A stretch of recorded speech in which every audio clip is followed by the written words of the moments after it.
regardez bien l'écran. Dans ce cercueil, le cadavre a 20 ans de mort et ses ongles continuent de pousser follement. Les artefacts taoïstes du taoïste peuvent à peine le contenir et il va sortir pour attaquer sa petite fille.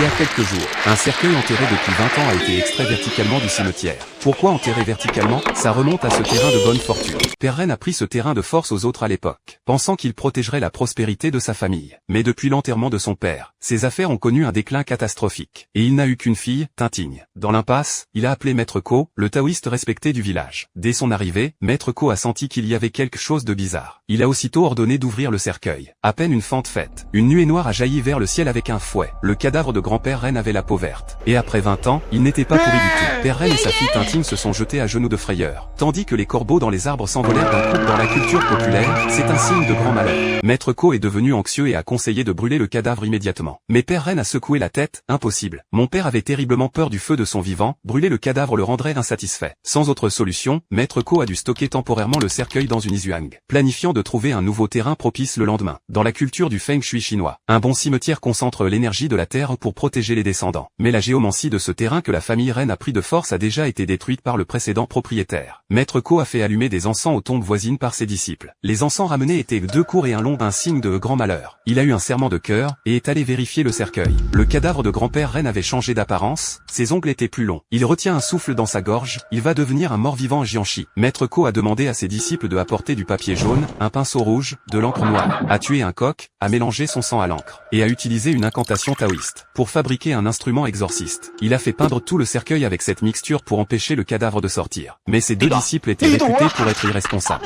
En se chamaillant, ils ont oublié de peindre le fond du cercueil. Dans la nuit, le cercueil a craqué au grincement, une main desséchée est sortie brusquement du fond du cercueil. Cette fois, le cercueil a été fracassé. Grand-père Ren est devenu complètement un Jianshi. À sa sortie, ayant besoin d'énergie pour renaître. Qui a-t-il cherché en premier? Bien sûr son propre fils. Suivant l'odeur du sang familial, il a retrouvé Père Ren. Celui-ci comptait encore ses comptes. Quand la porte a été enfoncée avec un boum, Père Ren a crié de terreur. Le lendemain, la mort de Père Ren a secoué toute la ville. Le commissaire est venu enquêter. Maître Ko a soulevé le linceul et a vu. Les blessures au cou de Père Ren n'étaient pas causées par un arme ordinaire. C'était clairement des traces d'ongles. Mais personne n'a cru cette histoire. Le commissaire, voyant les longs ongles de Maître Ko, a accusé celui-ci du meurtre. Et Maître Ko a été arrêté. Ses 2 disciples sont venus lui annoncer que le cadavre de grand-père Ren avait disparu. Maître Ko a senti que le pire allait arriver. Ce soir, il y aurait 2 Jianshi, l'un étant grand-père Ren, l'autre étant le récent Père Ren. S'ils veulent sucer le sang, leur cible première serait sans doute Tintigne, la petite fille dans la famille. Maître Ko a aussitôt ordonné. Le disciple Qiusheng apporterait de nuit tous les artefacts taoïstes pour le secourir en prison. L'autre disciple Wanke protégerait Tintigne, et lui a appris une astuce pour survivre. Quand vous rencontrez un Jianshi, bloquez votre respiration, les zombies chassent au souffle. Ils trouvent leur proie par l'odeur du souffle. À ce moment-là, le commissaire est venu emmener Maître Ko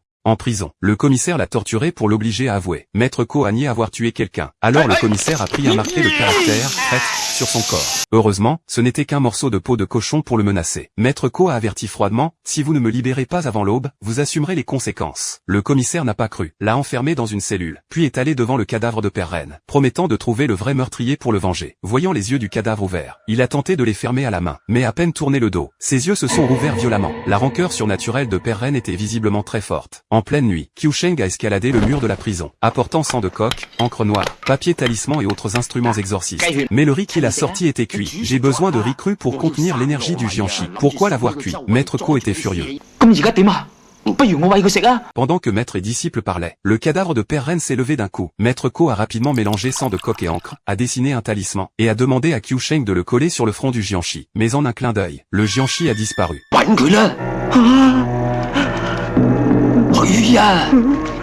Qiusheng, bien que terrifié, a obéi. Voyant une petite porte sombre, il a cru que Père Ren s'y cachait. S'est précipité pour coller le talisman, mais ce n'était qu'un miroir. À ce moment-là, Père Ren est sorti brusquement derrière le miroir, a soulevé Qiusheng et le jeté par terre, puis est revenu l'attaquer. Heureusement, Qiusheng avait une bonne capacité de saut, sinon Père Ren lui aurait attrapé la cheville. Ensuite, il a collé le talisman sur le front de Père Ren. Celui-ci est enfin resté immobile, alors que le bruit attirait le commissaire avec ses hommes. Qiusheng s'est caché sous la table. Le commissaire, voyant le cadavre de Père Ren debout droit, si bizarre que ce soit, n'a pas eu peur.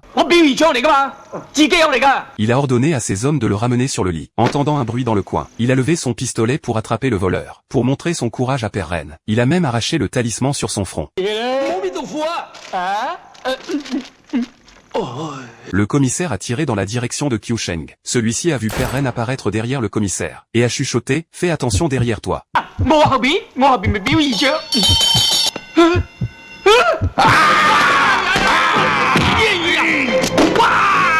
Au prochain instant, le commissaire a crié de douleur en montant sur le cou de Père Ren, puis a sauté en hurlant quand celui-ci a tenté de l'attaquer. Qiusheng a alors attaqué Père Ren par derrière, est allé auprès du commissaire, lui a pris son pistolet et a tiré 2 coups sur Père Ren. Malheureusement, les attaques physiques n'ont eu aucun effet sur lui, alors que Qiusheng tirait le commissaire en fuite. Père Ren a attrapé la jambe du commissaire. Qiusheng a soulevé un seau pour le jeter, mais a malencontreusement frappé le commissaire. Ensuite, Qiusheng a pris le fer chaud du poêle, a demandé au commissaire de s'agenouiller, mais celui-ci, ayant le cul heurté par un tonneau, s'est levé brusquement, et Qiusheng a marqué un caractère sur sa poitrine. Pendant que Qiusheng se battait avec Père Ren, le commissaire a couru vers la porte. Mais quand le soldat a ouvert la porte, et a vu le Jiangshi, il a fermé la porte en hâte. À ce moment-là, Père Ren a de nouveau attaqué le commissaire. Le commissaire a immédiatement jeté les clés. Ensuite, Qiusheng est venu coller un talisman sur Père Ren. Mais le commissaire a poussé un grand coup de poumon, faisant tomber le talisman. Les trois ont dû retenir leur souffle pour éviter l'attaque de Père Ren. Maître Ko, ne pouvant plus retenir son souffle, a pincé le commissaire pour le faire crier. Père Ren est immédiatement allé l'attaquer. Qiusheng a profité pour déverrouiller la cellule de Maître Ko. Voyant que le commissaire allait être attrapé par Père Ren, le maître et le disciple ont rapidement tendu un fil de charnière mélangé au sang de coq pour bloquer le Jiangshi. Celui-ci a touché le fil comme brûlé par le feu. Qiusheng a enfoncé une épée de pêcher dans son thorax, puis a mis le feu pour le brûler complètement. Mais ce n'est pas fini. Le grand-père Jiangshi n'a pas dormi. Il suit l'odeur de sa petite fille Tinting, sautant pas à pas vers elle.